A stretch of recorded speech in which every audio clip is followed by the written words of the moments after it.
노회찬, 그 이름이 진보정치였습니다. 그리고 노동정치였습니다. 우리는 늘 기억하겠습니다.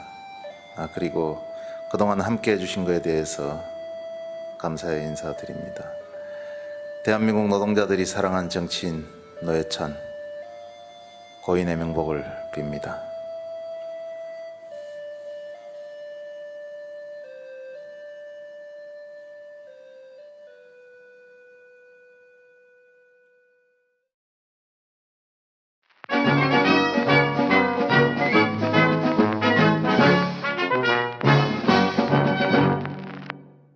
지난 이슈 속 인물을 다시 만나보는 시간. 그때 그 사람이 돌아왔습니다. 어서 오십시오. 반가 낭랑공주 연은정 기자님. 반갑습니다. 반갑습니다. 안녕하세요. 매일 보는 매일노동뉴스 연은정 기자입니다. 네, 이렇게 예. 또 등장을 그러게요. 하시리라고는 예상을 전혀 못했습니다. 오늘부터 이런 노래를 또 부르시고 기분이 좋으신가 봐요. 아주 기분이 좋네요. 네, 기분 좋은 연윤정 기자님과 함께하겠습니다. 자, 오늘 내일 이슈. 오늘은 또 저희가 어떤 분을 또 만나게 될까 기대가 됩니다. 네, 우선 그 3년 만에 남북 노동자 통일 축구 대회가 열린다는 사실 두 분 알고 계신가요? 그럼요. 네. 대한민국! 대한민국!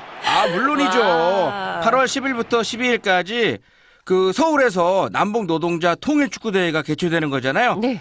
저도 아들하고 함께 응원할 지금 생각을 갖고 있습니다. 와우. 네, 엄청 덥겠네요. 그러게요. 예, 8월 달에 맞습니다. 하는지. 맞습니다. 네. 예, 제가 오늘 가지고 온 소식은 네. 바로 이건데, 말씀하신 이번 대회 명칭은 판문점 선언 이행을 위한 남북한 노동자 통일 축구 대회입니다. 네. 양대 노총과 북한의 조선직총이 함께 주최하는 건데요.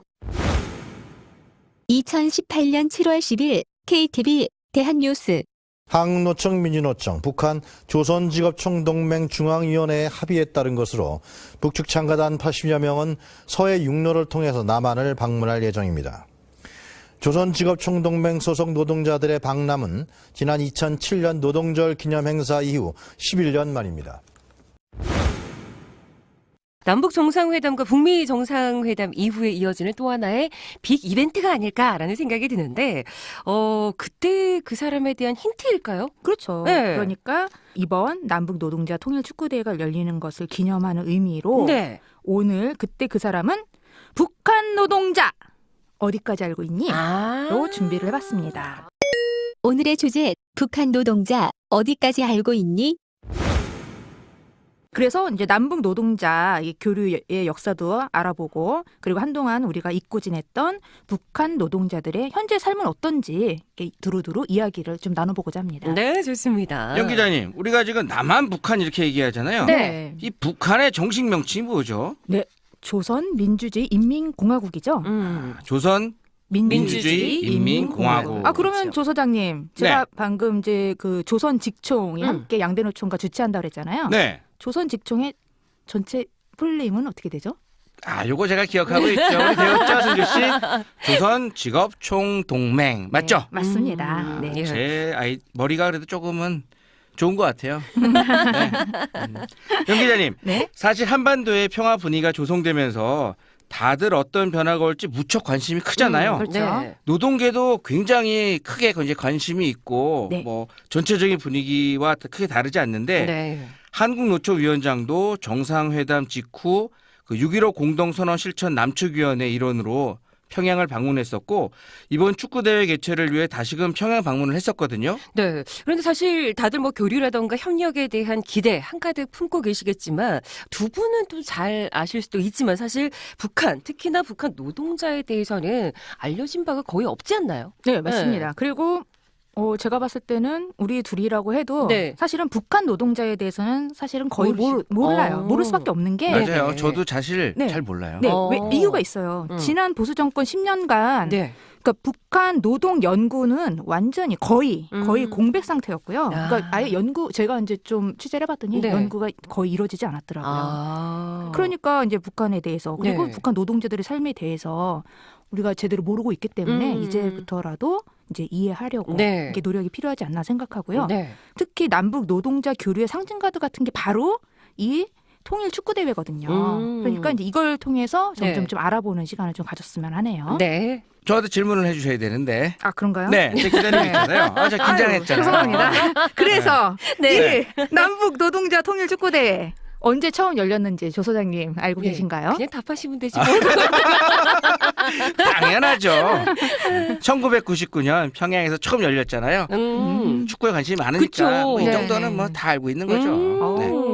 그래서 99년 그 당시는 이제 분단 44년 만이었는데 네. 예, 그때 처음 시작을 했고요. 아, 그랬군요. 네, 그래서 네. 사실은 뭐 우리 조 소장님 같은 경우는 못하는 게 없으시지만 저희가 익히 안전 대가다 이렇게 알고 있었는데 축구를 좀 좋아하시는 것 같아요, 소장님. 네, 제가 축구 좋아하죠. 어. 제가 보는 거 좋아합니다. 뛰는 거는 좋아하지 않고 네네. 저는 헤딩이 무섭기 때문에 아, 저는 축구 별로. 네, 그래서 보는 거 좋아하고. 근데 1999년에 시작이 됐다라고 하면은 지금 이제 계산을 하면 네. 꽤 긴 시간이잖아요. 그렇죠. 근데 네. 그동안에 자주 개최가 됐었나요? 네, 그래서 이제 지금까지 네. 총 4번 열렸고요. 아. 네, 그러니까 이제 99년 평양에서 시작을 했고, 네. 2007년 창원, 2015년 평양, 그리고 2016년 서울 이렇게 모두 4번 열렸고요. 네. 그래서 직접 대결한 건 1회부터 3회까지였는데 어디가 승리를 했을까 하면 이 질문 직접- 왠지 씁쓸한데요. 왠지 슬퍼지는데. 네, 제가 아는데요. 예. 저희가 다 졌어요. 네, 모두 와. 모두 졌어요. 모두 북측이 승리를 했어요. 아니 뭐 특별한 이유가 있을까요? 북한 노동자들이 일은 안 하고 밥 먹고 축구하고 이것만 하진 않았을 텐데. 네, 일단은 이제 스코어를 좀 살펴보면 네. 1회에는 5대4, 2회에는 1대0, 네. 3회에도 이제 북한이 이겼는데 이거는 비공개를 했대요. 왜요? 모르는데 아마 굉장히 큰 점수 차가 굉장히 점수차가 컸죠. 아마- 네. 예, 그렇게 좀 짐작해 볼 수 있는 건데 그래서 아무튼 예. 모두 이제 북측이 이겼는데 네. 이제 이유가 있더라고요. 그러니까 이제 북측 팀 이 실력이 앞서는 이유는 이 북측 사업장에는 이제 소모임이 있다고 해요. 네, 그래서 이제 국가적으로 각 사업장의 그 체육, 문화 네. 등의 소모임을 장려를 하고 있고, 아. 그래서 2007년에 당시에 이제 평양 노동자 축구 선수단이 이제 우승을 했는데 네.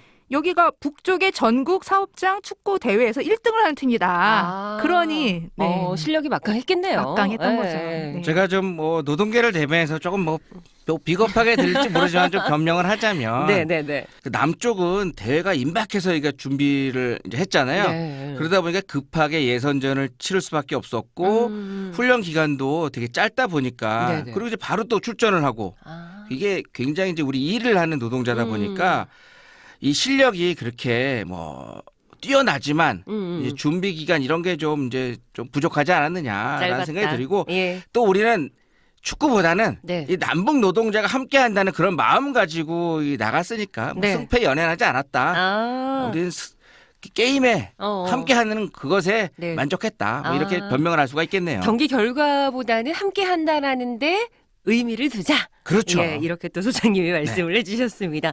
근데 사실 윤 기자님이 앞서서 세 번째 3회 때 경기 결과도 네, 네. 공개를 하지 않았다라고 이야기를 하셨잖아요. 네. 근데 총 지금까지 4번이라고 네. 하셨는데 네 번째 대회는 네. 어땠나요? 이제 4회 대회는 이제 네. 2016년 서울에서 열렸다고 말씀드렸는데 네. 이때 이제 정부가 이제 북측과의 접촉을 불허하면서 이제 반쪽짜리 행사로 치러졌거든요. 네네네. 그렇습니다. 한국노총 대표로 네. 그 넥센 타이어 노조가 올라간 상태였고 민주노총 대표로는 그 기아자동차 화성지회가 결정된 상태였거든요. 제대로 대회가 열렸다 그러면 네. 이 두 팀이 북측 대표팀과 이제 결승전을 치를 예정이었는데 네. 이게 무산된 거죠. 아, 무산돼서 또 준비하셨던 선수들 같은 경우는 좀 아쉽기도 하고. 그렇죠. 굉장히 그랬을 아쉬웠어요. 것 같네요. 네. 예. 그러면은 이 남북 노동자의 교류를 되짚어 봤을 때 이 통일 축구 대회가 시발점이 되는 건가요? 네, 맞습니다. 그러니까 정확한데요. 네. 이제 그 1999년에 이때 민주노총 대표가 축구단이랑 그 방북을 하면서 이때 만남이 시작됐다고 네. 하고요. 그리고 이제 2000년 1월에 양대 노총이 조선노동당 55돌 기념 행사에 참관하기 위해서 방북을 했고 네. 이것을 계기로 해서 그 같은 해 12월에 금강산에서 6.15 남북 공동선언 지지 관철을 위한 남북 노동자 통일 대토론회가 열렸고 또 2001년 3월에는 금강산에서 이제 그 회담이 열려서 네. 조국 통일을 위한 남북 노동자 회의를 결성을 했고 이때 이제 공동 성명도 채택을 했고 이제 이렇습니다. 그렇군요. 사실 뭐 남북한 노동자 노동자 교류 역사는 저는 사실 전혀 몰랐었거든요. 근데 이제 오늘 이제 연윤정 기자님과 함께 알아가고 있는데 그동안 노동계는 어찌 보면 계속해서 뭐 남북 평화 분위기를 조성하기 위해서 꾸준히 노력을 하고 있지 않았었나 이런 또 생각을 하게 되네요. 아, 그럼요. 네. 정말 보수 정권 10년 동안에도 네. 많은 어려움들이 있었지만 정말 꾸준히 교류하려고 네. 굉장히 많은 노력을 좀 했고요. 네. 가장 이 남북 노동자 교류사에서 이제 하이라이트는 2004년 평양에서 열린 첫 노동절 공동 행사가 아닐까 싶습니다. 이때 굉장히 대대적으로 열렸던 행사고요. 네. 그렇죠.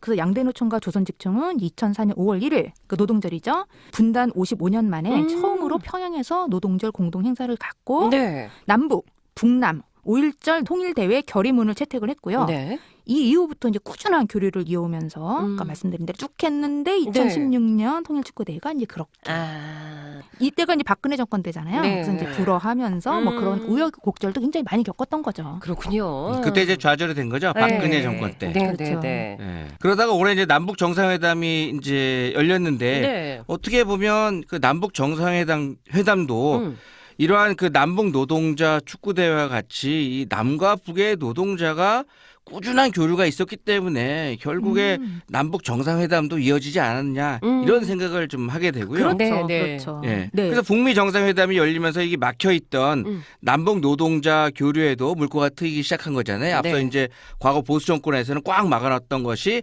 이제 물꼬를 트는 건데 네. 이번 축구 대회 이외에도 더 많은 교류와 협력이 이루어질 거라는 기대감이 굉장히 크거든요. 그렇죠. 그러니까 이제 우선은 남북 두 정상이 판문점 선언에서 네. 합의했던 내용을 보면은 2007년 14 선언에서 합의된 사업들을 적극적으로 추진하는 등 남북 경제 협력도 약속을 했고 네. 그러면서 특히 각계각층의 다방면적인 협력, 교류, 왕래, 접촉을 활성화한다라는 대목이 있거든요. 네. 바로 여기에 이제 우리가 해당이 되는 거죠. 사실 이런 분위기 속에서 노동계가 남북 노동자 교류에 기대감을 가지는 건 어찌 보면 아주 당연한 것이다라고 생각할 수가 있는데 이런 상황에서 또 노동계에서는 어떤 이야기가 나오고 있을까 이 부분도 좀 네, 궁금한데요. 그렇죠. 그래서 굉장히 기대감도 높고 네. 이제 실제로 할 수 있는 사업들도 굉장히 많은 것 같아요. 그래서 우선은 이제 양대노총은 일단은 이제 개성공단이 빨리 열려서 아, 그렇죠. 네, 남북 노동자가 다시 예. 일할 수 있도록 하고 또 이제 남북 노동자가 철도를 타고 북한을 또 경유해서 네. 베이징 이제 동계 올림픽 응원단으로 이제 참여도 하는 등 네. 이 밖에도 많은 것들에 대한 기대감을 표하고 있습니다. 그렇군요. 맞습니다. 예. 저도 여기에 기대감을 표하고 있습니다. 가실래요? 저도 여기 한번 같이 가서 가시려고. 베이징 동계올림픽 응원단으로 한번 참여를 시켜주셨으면 네. 우리 위원장님께 부탁을 좀 드려보고요. 그럼 그때는 뭐 저희가 특파원으로 연결을 해야겠네요. 아, 좋네요. 같이 하면 좋겠네요. 하죠. 네. 그래서 결국 이제 올해 들어 이런 평화 분위기가 조성이 되면서 네. 북한 사회와 북한 노동자에 대한 관심이 높아졌잖아요. 그리고 이제 김정은 국무위원장 이후에 북한에서 많은 변화가 일어나고 있는데 실제 어떤 변화들이 일어나고 있나요? 네네. 이제 2012년 김정은 국무위원장 체제가 들어서면서 네. 이제 개혁 개방이 이루어지고 있는 건 분명한 사실이고요. 네. 장마당이라고 들어보셨을 것 같은데, 장마담이요? 네, 장마당. 장마당. 장마당. 이게 이제 우리 말로 마당. 하면 네, 이제 종합시장을 얘기하는 거예요. 네. 그래서 이제 이 장마당, 이 종합시장을 중심으로 해서 시장 경제 질서가 이제 들어서고 있습니다. 네. 네, 그래서 이제 김정은 체제 이후 어떤 변화를 겪고 있는지, 그리고 북한 노동자의 삶은 어떤지, 아까 말씀드린 대로 연구가 거의 안 돼 있다고 그랬잖아요. 네네. 그래서 이제 여러 가지 그 통계를 통해서 어렴풋이나마 이제 짐작을 할 수 있는 상황이고요. 네. 그렇답니다. 여전히 북한하면 사실은 그 고난의 행군으로 불리는 대기근 시절 떠올리는 분들 많으시잖아요. 근데 그렇죠. 요즘은 사실 뭐 저희가 평양 시내 모습이 찍힌 사진들을 보더라도 예전하고는 많이 달라졌는데 이런 생각이 들더라고요. 그렇죠. 네. 그래서 이제 우선 그 이제 북한의 경제 성장률을 한번 살펴볼 텐데, 네. 한국은행이 이제 발표한 통계를 보면은 네. 김정은 체제가 들어선 뒤 이제 조금씩 회복을 해서 2016년에는 3.9%의 경제 성장률을 이뤘는데요. 이게 이제 1999년 이후 최대 증가율이고, 네. 이 2016년에 우리 남쪽은 2.8%였거든요. 여기보다 오. 높은 경제 성장률을 보인 거죠. 오. 우리보다 조금 높았네요, 그래도. 그렇죠. 네. 그러니까 북한의 이제 경제 성장이 예전보다 크게 나빠진 상태는 아니다. 네. 이런 정도로 이해할 수 있을 것 같은데요.